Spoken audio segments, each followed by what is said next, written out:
எல்லா சிறப்புகளும் இப்ப நான் சொன்ன சம்பவத்திலேயே இருக்கு. மனநலம் பாதிக்கப்பட்டவர்கள் யார் இருக்காங்களோ, மன அழுத்தத்தினால தீராத பிரச்சனைகளாக தவிக்கக்கூடியவங்க யார் இருக்காங்களோ, இன்னும் வித்தைகள் கைவரணும், எனக்கு எதுவுமே நான் படிக்கல.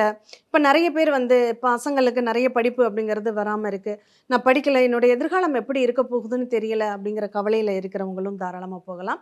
இந்த காணாம போனவங்க, கிடைக்காதவங்க மட்டும் தான் போகணும் அப்படிங்கிறதில்ல. உண்மையா நான் நிலையா சம்பாரிச்சது எனக்கு வந்து சேரணும். இன்னைக்கு நெறைய பேர் அடுத்தவங்கள்ட்ட குடுத்து ஏமாந்தது அதிகம். நம்பி குடுத்துருவாங்க. அது இன்னும் எனக்கு கிடைக்கல அப்படிங்கிற மாதிரி காரணங்களோட இருப்பார். அதனால அதுக்கு வந்து ரொம்ப விசேஷம். இன்னும் சொல்லப்போனா, இந்த கந்தசஷ்டி கவசம் முதல் முதலாக அரங்கேறின சிறப்பு அப்படிங்கிறது இந்த சன்னிமலை கோயிலுக்கு தான் உண்டு அப்படின்னு சொல்லலாம்.